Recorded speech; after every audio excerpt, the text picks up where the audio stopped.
നമസ്കാരം. വയനാട് വീണ്ടും ദുരന്ത നിഴലിൽ.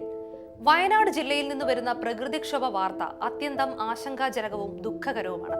ഉരുൾപൊട്ടലിൽ ചൂരൽമല ടൗൺ മണ്ണുമൂടി. ചൂരൽമല അങ്ങാടി അപ്പാടെ ഒലിച്ചുപോയ സ്ഥിതിയാണ്. നഗരപ്രദേശത്തെ പല വീടുകളിലും ആളുകൾ കുടുങ്ങിപ്പോയി.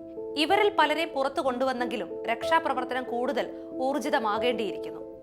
വിവിധ രക്ഷാസംഘങ്ങൾ ഇവിടെ എത്തിക്കഴിഞ്ഞു.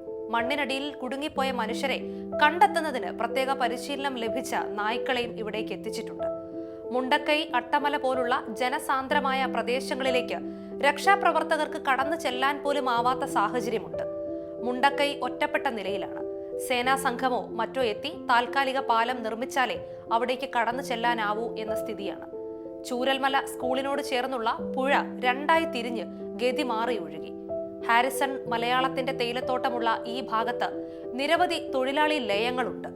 ചൂരൽമലയിൽ നിന്ന് ഏതാനും കിലോമീറ്റർ മാത്രം അകലെയുള്ള പുത്തുമലയിൽ 5 വർഷം മുമ്പുണ്ടായ ഉരുൾപൊട്ടലിലും വൻ നാശമുണ്ടായിരുന്നു. അന്ന് കാണാതായ ചിലരെക്കുറിച്ച് ഇപ്പോഴും വിവരമൊന്നുമില്ല. വയനാട് ദുരന്തത്തിൽ മരണസംഖ്യ 50 കടന്നു എന്നാണ് ഔദ്യോഗിക വിവരം. ദുരന്തവ്യാപ്തി കൂടുതലാവും എന്ന സൂചനയും തദ്ദേശവാസികൾ നൽകുന്നു. ചാലിയാർ പുഴയിലൂടെ ഒഴുകി വന്ന മൃതദേഹങ്ങളുടെ അവശിഷ്ടങ്ങൾ പോത്തുകല്ല് ഭാഗത്ത് നിന്ന് കണ്ടെടുത്തു.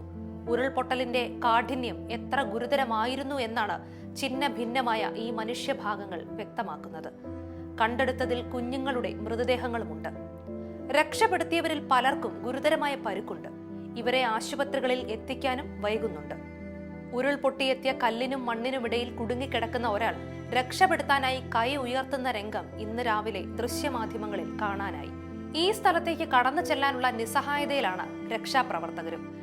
ഇത്തരം പല ദയനീയ ദൃശ്യങ്ങളും ഇന്ന് രാവിലെ കാണാനായി.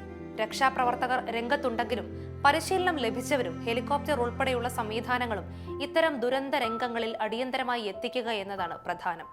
ഇതുപോലുള്ള സാഹചര്യത്തിൽ നാട്ടുകാർ പലരും രക്ഷാപ്രവർത്തനത്തിൽ സഹകരിക്കുന്നുണ്ടെങ്കിലും അവരും നിസ്സഹായരായി നിൽക്കുകയാണ്. കാലാവസ്ഥയിൽ ഉണ്ടായിട്ടുള്ള വലിയ മാറ്റങ്ങൾ അപ്രതീക്ഷിതമായ പല പ്രതിസന്ധികളും ഉണ്ടാക്കുന്നുണ്ട്. അതിതീവ്ര മഴയാണ് ഇപ്പോഴത്തെ ഒരു പ്രത്യേകത. തുള്ളിക്കൊരു കുടം എന്ന പോലെ പെയ്യുന്ന കനത്ത മഴയിൽ പൊടുന്നനെയാണ് ജലനിരപ്പ് ഉയരുന്നത്. അത് മണ്ണ് പെട്ടെന്ന് കുതിർക്കുകയും ഉരുൾപൊട്ടലിനും മണ്ണിടിച്ചിലിനും വഴിയൊരുക്കുകയും ചെയ്യുന്നു. കാടും കമനീയ കാഴ്ചകളും ഏറെയുള്ള പ്രദേശമാണ് വയനാട്. വിനോദസഞ്ചാര രംഗത്തും വയനാട് എല്ലാവരെയും ആകർഷിക്കുന്നു. സുരക്ഷയ്ക്കേറെ പ്രാധാന്യം നൽകേണ്ട ഒരു ഭൂപ്രദേശം കൂടിയാണിത്. കെട്ടിട നിർമ്മാണം, വനസംരക്ഷണം, ഭൂസംരക്ഷണം എന്നിവയിലെല്ലാം ശാസ്ത്രീയ മാർഗങ്ങൾ കൂടുതൽ ഉപയോഗിക്കേണ്ടി വരുന്നു. മുണ്ടക്കൈ പ്രദേശത്ത് ഒരു ദിവസം മുമ്പും ഉരുൾപൊട്ടലുണ്ടായിരുന്നു. അവിടേക്ക് ഫയർഫോഴ്സും മറ്റ് രക്ഷാ സംവിധാനങ്ങളും എത്തിയിരുന്നു. ജനങ്ങളോട് മാറിപ്പോകാൻ ആവശ്യപ്പെട്ടിരുന്നു. എങ്കിലും ചിലർ അതിന് സന്നദ്ധരായില്ല. ഇതും ദുരന്തത്തിന്റെ കാഠിന്യം വർദ്ധിപ്പിച്ചു. കനത്ത മഴയുണ്ടായിരുന്നുവെങ്കിലും ഇത്തരമൊരു വൻ ദുരന്തം ആരും പ്രതീക്ഷിച്ചിരുന്നില്ല. അർദ്ധരാത്രിക്ക് ശേഷമാണ് മണ്ണും കല്ലും വെള്ളവും കുത്തിയൊലിച്ചെത്തിയത്. പലരും ഉറങ്ങിക്കിടക്കുകയായിരുന്നു. തേയിലത്തോട്ടങ്ങൾ ഏറെയുള്ള ഈ പ്രദേശത്ത് വളരെ അകലെയുള്ള മലകളിൽ നിന്നാണ് ഉരുൾപൊട്ടിയത്. കിലോമീറ്റർ അകലെയുള്ള മലകളാണ് കുത്തിയൊലിച്ചു വന്നത്. രക്ഷാദൗത്യം മനുഷ്യശേഷിക്ക് അപ്പുറമാണെന്നതാണ് ഇവിടുത്തെ സാഹചര്യം. എങ്കിലും എല്ലാ മാർഗങ്ങളും നാം തേടണം. ഷീരൂരിൽ മണ്ണിടിഞ്ഞുണ്ടായ വൻ ദുരന്തവും അർജുൻ എന്ന മലയാളിയെ തേടിയുള്ള ദൗത്യങ്ങളും കഴിഞ്ഞ 10 ദിവസത്തിലേറെയായി വലിയ ശ്രദ്ധ നേടിയിരുന്നു. എന്നിട്ടും അർജുനെ കണ്ടെത്താനാവാതെ ദൗത്യ സംഘങ്ങൾക്ക് മടങ്ങേണ്ടി വന്നു.